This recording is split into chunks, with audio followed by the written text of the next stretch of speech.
Ito, magluluto na ako ng aming kakainin ni ate.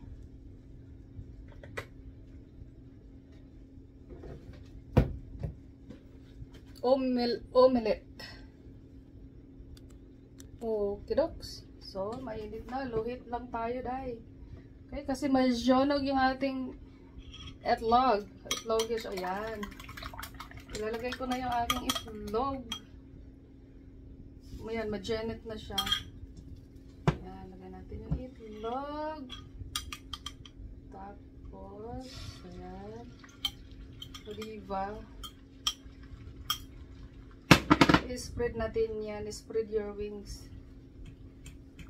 Ayan. Para matakpan yung ating, mamaya, yung ating meat.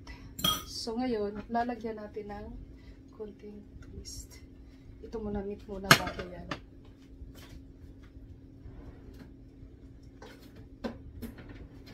Yan, lagyan na natin. Ito yung kanina. Oh. Pero hindi ko ubusin yan.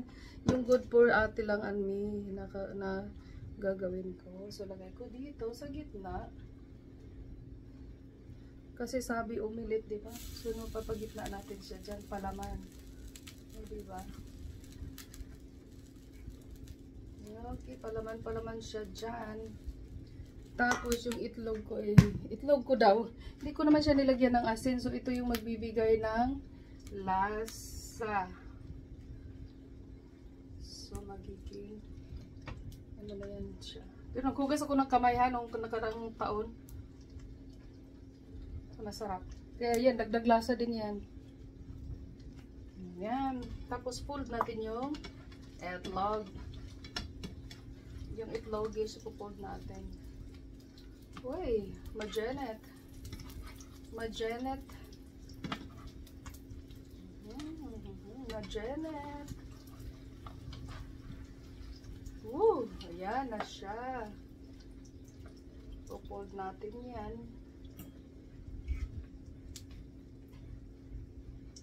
Para may omelette. Melt omelette tayo.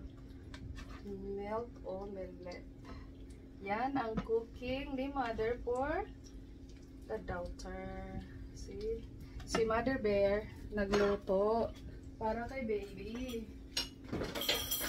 Baby Bear.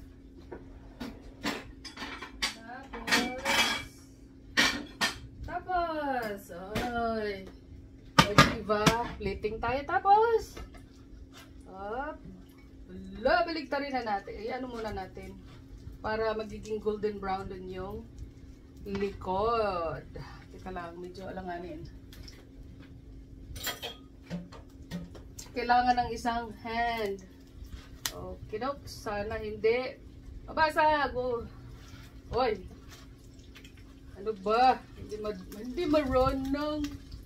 Try natin. Try lang. Kailangan lang ng help. Up.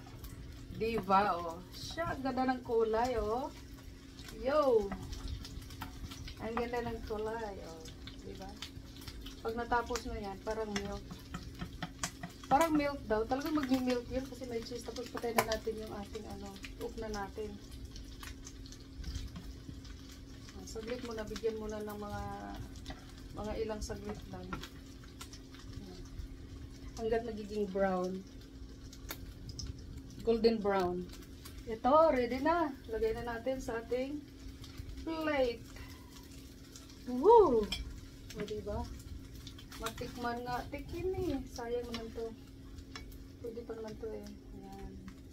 Kung ano lang siya. Lumabas lang siya doon sa itlog. Ayan.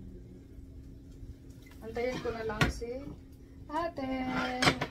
Ito na siya. Oh, ito na yung luto ni Mother. Dito tayo kakain tayo dito sa gilid. Antayin natin si ate. Tikman natin muna, di ba? Baka sabihin ni ate, ano ba yung luto mo, Mother? Parang hindi naman ikaw yan, ah. Ang init! Ang init nga talaga. Hindi kasi nag-iisip eh. Galing sa kawali, tapos nilagay sa bunganga. Pero in fairness, ang sarap. Biruin mo may cheese yun. may melt, di ba? Pero yung aking ano din, yung aking ding fish lalo, nagmi-melt din. Kahiya, oh, di ba? Oh, mainit talaga. Pero hindi yan pumatak doon sa niluluto ko kasi ginanon ko. Ganyan.